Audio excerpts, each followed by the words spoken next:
वह धीरे धीरे उसका तलवा सहला रहा था। अपने पाँव नीचे मत रखना मीति, मैले हो जाएंगे। मैं तो हिंदुस्तान का राजा हूँ, तुम्हें सदा फूलों पर चलाऊंगा। हजारों नौकर चाकर तुम्हारे इशारे के इंतजार में खड़े रहेंगे। फूलों को भी तोड़कर लाना नहीं पड़ेगा। जहां तुम मुझे देखकर मुस्कुराओगी, वहीं अपने आप फूलों की वर्षा हो जाएगी। वह उसके होठों को चूम रहा था।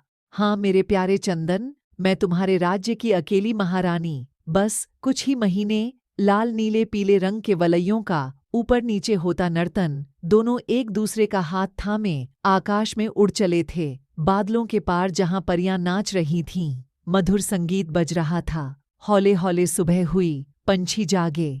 उठो ऐ सोने वालों, भोर जगाए। अरे ये क्या, बार बार यही लाइन। वह हड़बड़ा कर उठ बैठी। यह कौन आ मरा सुबह सुबह, और वह कहाँ चला गया? जरा दरवाजा भी नहीं खोल सकता? कितना सुहाना सपना था। ओह, उसके पूरे अंग में झुरमुरी सी हो रही थी। उस पर सपने का प्रभाव पूरी तरह छाया हुआ था। जरा सा आंखें खोलकर उसने अपने गाउन की तलाश की। वह दूर पलंग के दूसरे किनारे पर पड़ा हुआ था। इस बीच कभी गाना बजता जो उसके डोरवेल का रिंगटोन था, कभी दरवाजे पर थाप पड़ती। आ रही हूँ, उसने अनमने स्वर में आवाज का उत्तर दिया। उसके चेहरे पर नागवारी के भाव स्पष्ट दृष्टिगोचर हो रहे थे। उसने बगल वाले कमरे से दरवाजे की ओर बढ़ती हुई पदचाप सुनी। अब जा रहा है, जब मेरा सपना टूट गया। वह गुस्से से बड़बड़ाई। हाय, दर्द से सिर फटने लगा है। उसने दोनों हाथों से अपना सिर दबाया। वह लुंगी के ऊपर शर्ट पहनता दरवाजे की ओर बढ़ रहा था। दरवाजा खोला तो सामने कल्पना मैडम अपना बड़ा सा बैग संभालती खड़ी थी। आइए आइए मैडम, आज सुबह सुबह कैसे आना हुआ? वह दरवाजे से हट गया था। सुबह ही है अभी तक, दोपहर के 1 बज रहे हैं। मैडम अंदर आकर सोफे पर बैठ चुकी थी। अच्छा हो, उसी से बात करती रहे। नंबर 1 की माथाखोर है डॉकरी, सब बनावटी। बालों में एक भी बाल वाइट नहीं मिलेगा। लगता है हर हफ्ते पार्लर जाती है। दांत भी अवश्य नकली ही होंगे। साड़ी की कलफ देखो, एकदम कड़क। अच्छी छनने लगी है दोनों की। अच्छा है छने, अपने को क्या, अपन तो बस दिन गिन रहे हैं। 18 साल इधर पूरे हुए, उधर उड़न छू। उसने एक बेफिक्री की अंगड़ाई ली और मुंह धोने के लिए वॉशरूम चली गई। मिति नहीं दिख रही है। उन्होंने उसके कमरे की ओर अपनी निगाहें घुमाईं। उसका अभी उठने का टाइम कहाँ हुआ है? पूरी रात मोबाइल से लगी रहती है। जब नींद खुलती है तब सुबह होती है। आपकी आवाज सुनकर उठी है, ऐसा लगता है। उसकी आवाज में वही तिरस्कार था जिसे सुनकर मिति का आधा खून जल जाया करता है। वह रात भर जागे या दिन भर सोए, किसी को क्या मतलब है। अपना दिन भर छुंदर की तरह छुछुआता है तो कौन कहने जाता है। जिसे पाएगा बस उसकी ही शिकायत करेगा, गोबर जैसा मुंह बनाकर। उसकी तो तकदीर ही फूटी थी, जो माँ चली गई उसे छोड़कर। इतनी स्वस्थ, इतनी सुंदर, देखकर कोई भी कह नहीं सकता था कि 50 के पेटे में है। वैसे ही सुव्यवस्थित रहन सहन, उनका सिंदूर टीका मलिन कभी नहीं देखा था मिति ने। पता नहीं कब उठती थी, कब सोती थी। उनके रहते इसकी भी पहचान कहाँ हो पाई थी। वैसे ये पहले भी उसे घूर घूर कर देखता था। कहता भी था, मेरे भांजे को पाल क्या दिया, तुम्हारा हक बन गया अपने मैके वालों को रखने का। इससे मेरा कोई खून का रिश्ता नहीं है, तुम लाद रही हो मुझ पर इसे। कहता तो सच ही है, इससे उसका खून का तो कोई रिश्ता है नहीं, यह उसका मौसा लगता है। तो क्या हुआ, इससे बड़ा दुश्मन कोई नहीं दुनिया में। एक तो उसके माँ बाप उस हिंसा के शिकार हो गए जिसकी किसी को उम्मीद भी नहीं थी। छोटे चाचा ने दिन दहाड़े घर में घुसकर खाना खाते पिताजी एवं गिलास में पानी ढालती माँ को गोलियों से भून डाला था। वह संभव के साथ पड़ोस में खेल रही थी। घटना की खबर सारे मोहल्ले में आग की तरह फैल गई। पड़ोसन ने उन्हें ऐसा छुपाया कि हत्यारा उन्हें ढूंढता ही रह गया। वह पूरा वंश नाश करके उनकी संपत्ति हड़पना चाहता था। बाद में जब वह कुछ दिनों के लिए जेल गया तब बड़ी मौसी उसे ले आई और छोटी संभव को ले गई। संभव 3 साल छोटा है मिति से, अब तो वह भी बड़ा हो गया होगा।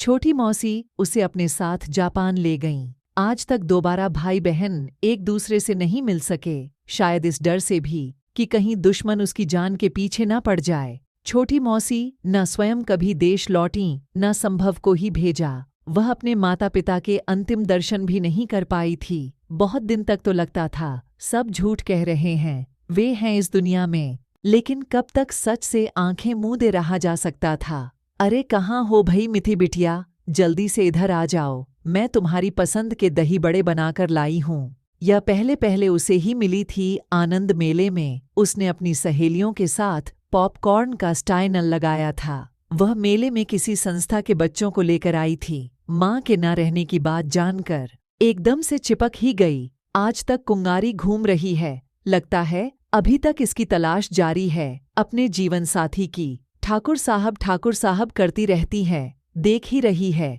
अच्छे पद पर काम कर रहा है, घर द्वार सब जमाया है। आज भले ही बाप बेटी अपने अपने खाने का इंतजाम अपने हिसाब से करते हैं। घर में सब वस्तुएं बिखरी पड़ी हैं, संडे छोड़कर नौकरानी के लिए दरवाजा खोलने वाला कोई नहीं रहता था। इसने चिढ़कर उसे छुड़ा दिया था। वह जो नीलेश सिंह ठाकुर कहलाता है, हाँ पूछे न ऊँचे, मैं दूल्हे की चाची, अब ये आ रही हैं माँ बनने। उसने घृणा से मुंह में भरा टूथपेस्ट थूक दिया। लगता है कुछ खिचड़ी विचड़ी पकने लगी है। अभी मात्र 3 महीने ही हुए हैं, पहचान हुए और हर रविवार को आने लगी है किसी न किसी बहाने से। ये तो जब से बीवी मरी है एकदम से पागल हो गया है। 2-4 दिन वह स्कूल क्या नहीं गई, नाम ही कटवा दिया। 2 साल हुए माँ को मरे हुए, स्तन कैंसर से मरी थी। इलाज में तो कोई कमी नहीं की थी इसने, मुंबई ले लेकर जाया करता था। 2-2, 3-3 बार ऑपरेशन हुआ, बड़े कष्ट से मुक्ति मिली थी उन्हें जीवन से।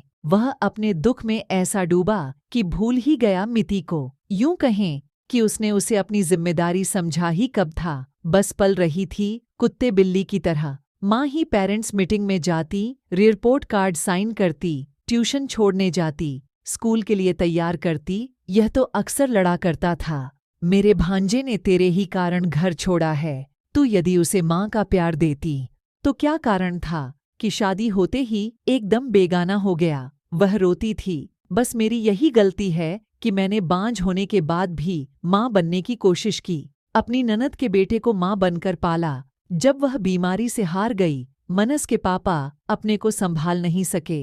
2 माह बाद ही मनस को अकेला छोड़ गए। तब मैंने उसे गले से लगाकर पाला। अब जब मेरी बहन के साथ इतना बुरा घट गया तो क्या उसके बच्चों को सहारा देना हमारा मानवीय कर्तव्य नहीं है? हमारा मन भी लगा रहता है। अरे मिति बेटी, कितनी देर लगाती हो फ्रेश होने में? वह आवाज दे रही थी। आप लोग लीजिए ना आंटी, मैं आ रही हूँ। उसकी नज़र चाय के बर्तन पर पड़ी। न जाने कब से गंदा जमा पड़ा था।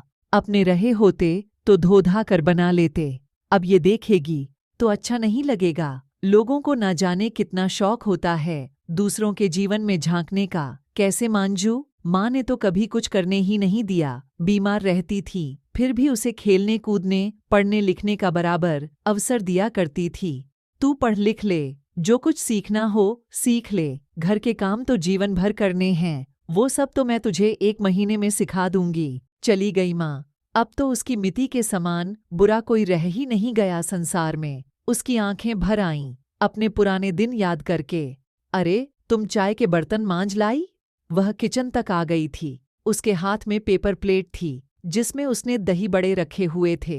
पेपर प्लेट वह अपने साथ ही लेकर आई थी, पहली बार नहीं आई थी इस घर में। ठीक है ना आंटी, आप बैठिए ना। उसकी निगाहें संकोच से झुकी हुई थीं। यदि वह चाहती तो इधर उधर फैली अपनी किताबों, कपड़ों और बर्तनों को उनके स्थान पर रख सकती थी। पलक झपकते तो नहीं बीत जाएंगे कुछ महीने। क्या सब कुछ जैसे का तैसा छोड़कर चली जाएगी चंदन के साथ? अरे आओ ना, एक साथ बैठकर खाते हैं। उनका प्रबल आग्रह देखकर मिति को उनके साथ आना पड़ा। लीजिए ना आप भी। मिति ने झुक की निगाहों से कल्पना आंटी को देखते हुए आग्रह किया। बस ले रही हूँ। किसी नवोढ़ा की तरह चम्मच से छोटे छोटे टुकड़े उठाकर खाने लगी वह। बहुत अच्छे बने हैं, आपने बड़ी मेहनत की। वह रुचि लेकर खा रहा था। वाह कैसे बिछा जा रहा है। किसी और की मेहनत की तारीफ करते तो मुंह में दही जमी रहती है। अभी परसों की ही तो बात है। पड़ोसिन के बहुत समझाने पर उसने ड्यूटी से आते ही उसके हाथ में चाय की प्याली थमाई थी, जिसे देखते ही वह भड़क उठा था। किसने कहा तुझसे चाय बनाने के लिए? हाँ, तेरी उस दिन की बात सुनने के बाद तूने कैसे सोच लिया कि मैं तेरा दिया कुछ भी खाऊंगा पीऊंगा? तू तो मुझे खाने में जहर मिलाकर देना चाहती है ना? वह कलेजा फाड़कर चीख रहा था। तो थूक दे चाय में। मेरी बात तो याद है तुझे? और तूने क्या रिपोर्ट लिखवाई थाने में? मैंने तुझ पर रेप केस का आरोप लगाने की धमकी दी है। मेरा तेरा कोई खून का रिश्ता नहीं है। मैं तेरी गोद ली हुई संतान हूँ, जिसका कोई डॉक्यूमेंट्स नहीं है। तू तो मुझे बाल संरक्षण गृह भेजना चाहता था ना? मुझे घर से निकालकर रंगरलियां मनाना चाहता है? ऐसा ही नाटक करना था तो पहले ही क्यों रखा? मुझे मार डालता हत्यारा। जीकर ही क्या कर रही हूँ? वह अपने कमरे में लेटी बहुत देर तक रोती रही थी। बार बार थाने में पड़ी डांट उसके कानों में गूंजती रही थी। आपको शर्म आनी चाहिए, अपनी ही बेटी के खिलाफ शिकायत दर्ज कराते हुए। इसने यदि झूठी रिपोर्ट कर दी तब भी आप लंबे से नप जाएंगे। यदि किसी भी प्रकार की प्रताड़ना की शिकायत मिली तो आप पर विभागीय व्यक्ति होने के नाते भी कोई रियायत नहीं की जा सकेगी। उसके चेहरे पर जैसे 12 बज रहे थे। उसके सड़ियल स्वभाव से सब पूर्व परिचित थे। जहां भी रहा अपने नीचे वालों का जीना हराम किए रखा। पुलिस वाले 24 घंटे के नौकर हैं, लगातार काम करते रहो, दारू गांजे से कमाई मत करो। बताए कोई इन्हें कि पुलिस वालों के घर द्वार नहीं होते क्या? क्या समाज में सिर उठाकर जीने का उनका हक नहीं है? क्या पुलिस के छोटे से वेतन में बच्चों को ऊंची शिक्षा दिलाई जा सकती है? यह तो साफ साजिश है, सिपाही का बेटा सिपाही और अफसर का बेटा अफसर बनाने की। इसीलिए तो भगवान ने संतान का मुख नहीं दिखाया। एक को पाला भी था तो लात मारकर रफू चक्कर हो गया, अब आया है पंजे में। उसने सुना था ड्यूटी वाले आपस में बातें कर रहे थे। उसे एक अनजानी पीड़ा ने अपनी गिरफ्त में ले लिया था। हाँ, उसके थाने जाने का लाभ उसे इस प्रकार मिला कि तब से उसने उसके खाने पीने के लिए या मोबाइल के लिए खर्चा देने में आनाकानी नहीं की, बस बाहर निकलने से मना कर दिया। नंबर 1 का शक्की है। उसे लगता है अड़ोस पड़ोस वाले मिति को बिगाड़ देंगे। अब कुछ बोलता भी नहीं। मत बोले, यहाँ किसे गरज पड़ी है ऐसे कूड़मगद से बात करने की? रहा समय कटने का सवाल तो वह फेसबुक पर बड़े आराम से कट जाता है। कभी यूट्यूब खोल लो तो जो चाहो वो देखो। हाँ, परेशानी हो जाती है कभी कभी एडल्ट वीडियोस देखकर, तब के लिए नींद की गोलियों का इंतजाम रखना पड़ता है उसे। आप बैठिए, मैं जरा एक पैकेट दूध लेकर आता हूँ चाय के लिए। वह अपने कपड़े से पैसे निकाल रहा था। अजी, आप कहाँ जा रहे हैं? हमारी मिति बेटी ले आएगी। उसने अपने बैग से निकालकर 100 रुपए का एक नोट मिति की ओर बढ़ा दिया। कोई नई बात नहीं है, जब आती हैं कुछ न कुछ घटा ही रहता है। वह इतनी भी नासमझ नहीं है, अपने बीच से उसे हटाने का बहाना है सब। उसे क्या, अच्छा ही है, अवसर का लाभ उठाकर वह भी चंदन को बुला लेती है मिलने के लिए। आज तो वह शहर से बाहर है। ऊप मिटाने के लिए उसने एक अंगड़ाई ली और दरवाजा उड़काते हुए बाहर निकल गई। डेयरी घर से लगभग 500 मीटर की दूरी पर थी। वह आराम से गई आई, आसपास के घरों पर काम करते मजदूरों पर नजर डालती। 2 बजे की धूप उसके दाएं अंग को तपा रही थी। नवंबर के शुरुआती दिन थे, किंतु ठंड अभी विधिवत प्रारंभ नहीं हुई थी। उसने सुना है मौसम चक्र बदल रहा है। दरवाजा उसी प्रकार उड़का था जैसा वह छोड़ गई थी। उसने बिना आवाज किए अपने अंदर जाने लायक दरवाजा खोला और सीधे अपने कमरे में चली गई दूध लिए। बगल वाले कमरे से धीमी किंतु स्पष्ट आवाजें आ रही थीं। और तो और, जो भगवान ने किया उसे कोई बदल नहीं सकता, किंतु मैं इस लड़की से बहुत परेशान रहता हूँ, एक भी बात नहीं मानती। बताइए, जब घर में कोई महिला नहीं है तो कौन सिखाएगा भला बुरा उसे? कुछ कहने की कोशिश करता हूँ तो गलत भावना मन में लाती है। सच कहूँ तो इस लड़की ने कभी मुझे बाप का दर्जा दिया ही नहीं। रोले रोले, नया मुर्गा पाया है ना? मैंने तो तुझे बाप नहीं समझा, तूने ही कब मुझे अपनाया? वह किचन में जाकर चाय का पानी चढ़ाने लगी। सोकर उठने के बाद चाय मिल जाए तो तबीयत फड़का फाइट हो जाती है। बच्ची है ठाकुर साहब, समय आने पर सब ठीक हो जाएगा। उसने सहानुभूति भरे स्वर में कहा। क्या सुधरेगी मैडम? पहले जमाने में इतनी उम्र में लड़कियां अपनी ससुराल जाकर पूरा घर संभालती थीं, और इसे देखिए, दोपहर ढल्ले सोकर उठती है, पूरी रात मोबाइल पर ना जाने क्या करती रहती है। देखते देखते मेरा घर शमशान हो गया। थोड़ा थोड़ा सीखती तब भी कम से कम अपने लिए तो पका खा लेती। नौकरानी लगाओ तो दरवाजा नहीं खोलती। मैं ठहरा नौकरी वाला इंसान, वह भी पुलिस की नौकरी, जिसमें घर परिवार के लिए कोई समय नहीं होता। कभी कुछ सिखाने की कोशिश की, माँ थी तो उसने भी कभी कुछ करने नहीं दिया, और तू तो बस रोना भर जानता है। कुछ सिखाता तो जरूर सीख जाती, और अच्छा ही किया नहीं सीख कर। मैं क्या तेरे लिए खाना बनाऊंगी? जा जा मुंह धोकर रख, चाहे जितना रो ले, तेरे लिए तो कुछ नहीं करूंगी। कोई सुने ना सुने, वह हर बात का उत्तर मन ही मन देती जा रही थी। ठाकुर साहब, जहां समस्या है वहां समाधान भी है, आप भी इसकी शादी कर दीजिए। ऐसी बिगड़ी लड़की को किसके पल्ले बांध दूं मैडम? फिर अभी यह 18 की कहाँ हुई है? उसके स्वर में उसकी हताशा बोल रही थी। कोई करे ना करे, वह तो करेगा ना, जिससे यह रात भर बतियाती है। उसका नाम चंदन है, मेरी जान पहचान का है, बड़ी उम्र का आदमी है, इन्हें सुधार कर रख देगा। धनी बाप का अकेला बेटा है, पढ़ा लिखा भी है, वह भी खुश और हम भी खुश। आप कहें तो बात करूं, उसका बाप तो दोनों तरफ का खर्चा दे देगा। हंसी खुशी, हर्रा लगे ना फिटकरी, रंग चोखा हो जाए। फिर यदि आपको पसंद आएगा तो मैं आपका उजड़ा घर बसाने की जिम्मेदारी ले लूंगी। इतना सब कुछ है तो अब तक कुंवारा क्यों बैठा है?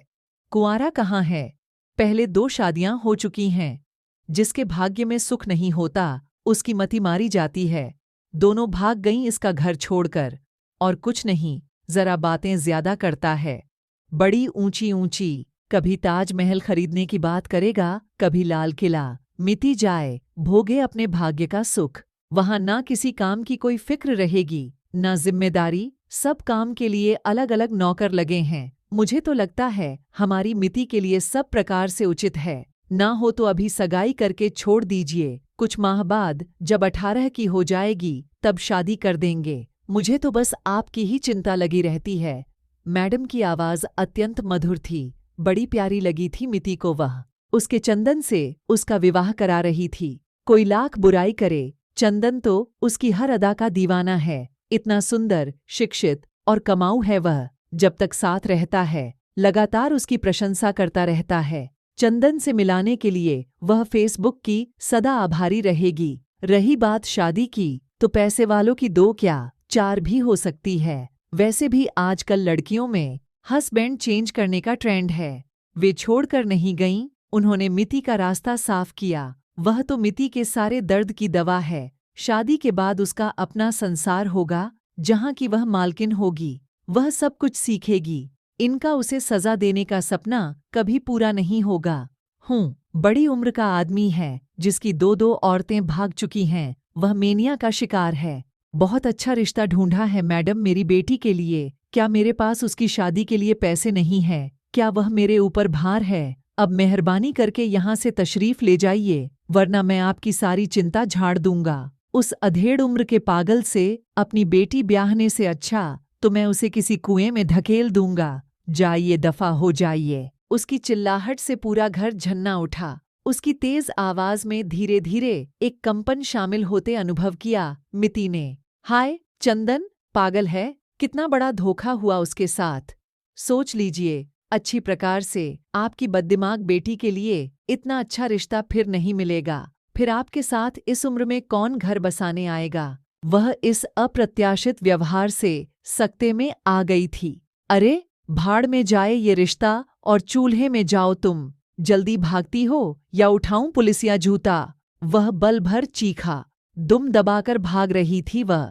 पापा, अस्फुट स्वर निकला मिति के मुंह से। ऐसी ही रोचक और ज्ञानवर्धक कहानियों के लिए हमारे चैनल को सब्सक्राइब जरूर करें। धन्यवाद।